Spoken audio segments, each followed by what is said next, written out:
මරණාසන්න මොහොතේ සිත සුගතියකටවත් ගෙනියන්න නම් මරණාසන්න මොහොතේ ගොඩාක් වෙලාවට අපිට භවයේ තුල අනාථකම තියෙන්නේ. අපිට අර භවයේ තුල අසරණකම තියෙන්නේ කුමක් මතද? අතීත සංස්කාර අනුව හිත පවතිනවා. ගිය මාසේ බැන්නේවා සම්බන්ධ අද කල්පනා කරනකොට බන්නකොට හිටපු අයත් වැටහෙනවා, බැනපු විදියත් වැටහෙනවා. ඊට පස්සේ පින්වත්නි බැනපු කෙනත් වැටහෙනවා, බැනපු වචනත් වැටහෙනවා, බැනුම් අහපු මාවත් වැටහෙනවා. මම බැනුම් ඇහුවා කියලාත් වැටහෙනවා. ඒ වැටහෙනකොට ප්‍රඥප්තියක් තියෙනවා. ඔකට කියන්නේ පුද්ගල ප්‍රඥප්තිය කියලා. ඔකට ධර්මී සත්ව ප්‍රඥප්තිය කියලා කියනවා. බැනුම් ඇහුවා මම මේ විදිහේ වචන කියලා මේ කවද්ද ගිය මාසේ අහවල් දවසේ අහවල් තැන අහවල් විදියටයි බැන්නේ. කවුද හිටියේ? අහවලාවලත් හිටියේ. ඔක්කොම ලස්සනට මානසික වශයෙන් මැවෙනවා පින්වත්නි. ඇයි? පින්වත්නි මේ පැවැත්ම පිණිස ওই ගතිය ඕන. එතකොට එහෙම බැනුම් ඇහුවා මම ඉන්නවා. මමනි බැනුම් ඇහුවේ කියලා දකින්න එකට තමයි කියන්නේ උපය කියලා. උපය කියන්නේ ඔන්න ඕකට. ඔන්න ඔය උපය තමයි හරියට අර බීජේ පැලවෙන පස.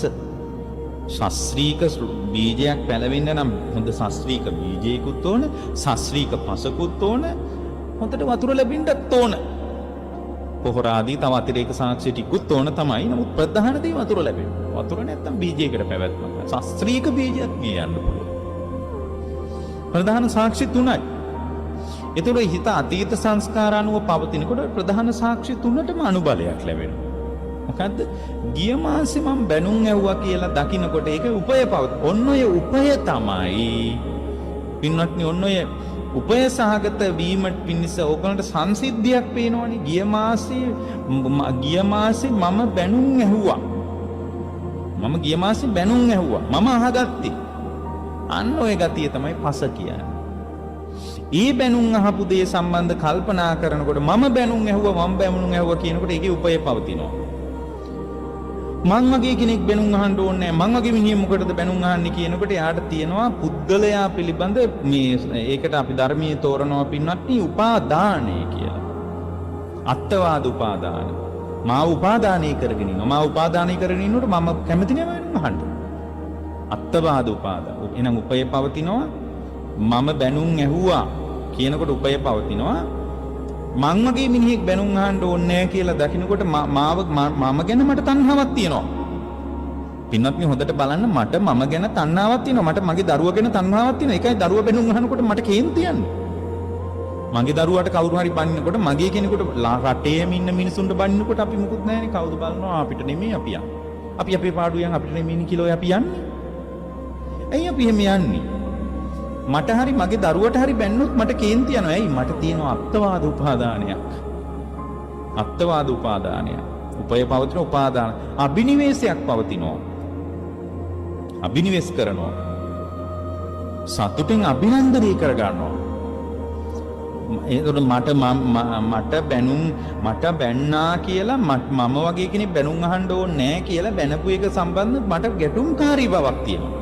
ලෝකයට චෝදනා කරන්න ගැටෙන්න පුළුවන්කමක් එනවා. අනුසය පවතිනවා. මට බැන්නා කියන එක ඇතුලේ මා තුල ඒක මතක තියාගෙන ඉන්නේ අවිද්‍යාව අනුසයට. ඒ සිද්ධිය ඉවරයි, අනිත්‍ය වෙලා ගිහින් ඉවරයි. අදත් මට මතකයි. ඇයි? අවිද්‍යාවක් මගේ ඇතුලේ තියෙනවා. අනුසය, උපය, උපාදාන, අබිනිවේෂ අනුසය. චේතනා තියෙනවා. මේ වෙලාවෙත් සිතුවිලි හට ගන්නවා.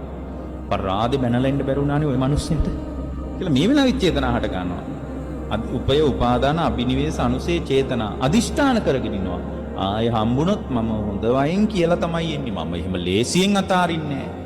එදා මං සද්ද නැතුව ගියාට කුකාට වාරයක් ආවොත් තිත්තයටත් වාරයක් එනවා වගේ මෝඩ කතා මිනිස්සු කියන්නේ. ඇයි? අදිෂ්ඨාන කරගෙන ඉන්නවා. උපය උපාදාන චේතසෝ අදිෂ්ඨාන කරගෙන ආය බැන්නොත් බලා ගන්න අදිෂ්ඨාන කරගෙන ඉන්නවා. අබිනිවේෂ කරනවා කියන්නේ ගිල්ලගෙන බැහැගෙන ඉන්නවා මේ සිද්ධියට. දැනුත් ඊයේ ගිය මාසේ බැනපු එක සම්බන්ධ ගිල්ලගෙන බැහැගෙන ඉන්නවා. වෙන සිතුවිලි වලන්නේ කල්පනා කර ඉද්දී. මේ භාවනාවක් කරන්න ගියොත් নানা ආකාර සිතුවිලි එනවා. මේවා කල්පනා කර ඉද්දී වෙන සිතුවිලි ඇවිල්ලා හරහාට හිටින්නේවත් නැහැ. උපය උපාදාන චේතසෝ අදිඨාන අබිනිවේෂ අනුසය පවතිනවා. අවිද්‍යාව අනුසයක් පවතිනවා. ඒකයි ගිය මාසේ බැනපුවා ඒ වෙලාවේ හටගත්ත නාම රූප ඒ වෙලාවෙම නිරුද්ධ වෙලා ගිහින් අදත් කල්පනා කරන්න මොකක්වත් ඉතිරි වෙලා නැහැ. මේ මිහිමත අදිෂ්ඨාන කරගෙන අවිද්‍යාව අනුසයක් පවතින නිසා ගිය මාසෙකත් ආයෙ කල්පනා කරලා දැන් ඇවිස්සෙන්න පටන් ගන්නවා. ඔන්න ඔය ගතිය ඇතුලේ ඉඳලා කවුරු හරි කෙනෙක් මිය ගියොත් එයා සුගතියට යන්න තියෙන අවකාශය ගොඩක් අඩුයි. ඒ නිසා තමයි බුද්ධ ශාසනය කියන්නේ සෝතාපන්න නොවිච්ච හැම කෙනෙක්ම සතර අපායට යන්න පුළුවන් කියලා. සෝතාපන්න නොවි මේ අවබෝධයේ කරා ගියොත් විතරයි සෝතාපන්න වෙන්නේ. සක්කාය දිට්ඨිය දුර වෙලා යන්නේ.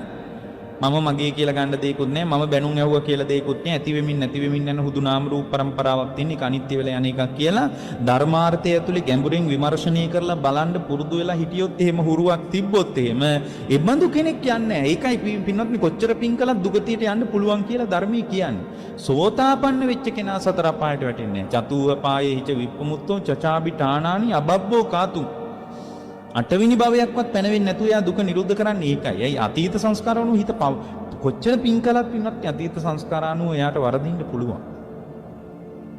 වරදින් කොච්චර පින් කරපු අය සමහර අපිට හිතා ගන්නවත් බැරිව පින් කරපු අය සමහර අය අපි දන්නවනේ සමහර රජවරු පවා පින්කම් කරලා ධර්මාශෝක වගේ රජවරු පවා පින්කම් කරලා දවස් කීපයකට හරි අමාරු හැටිච්ච සිද්ධි තියෙනවා.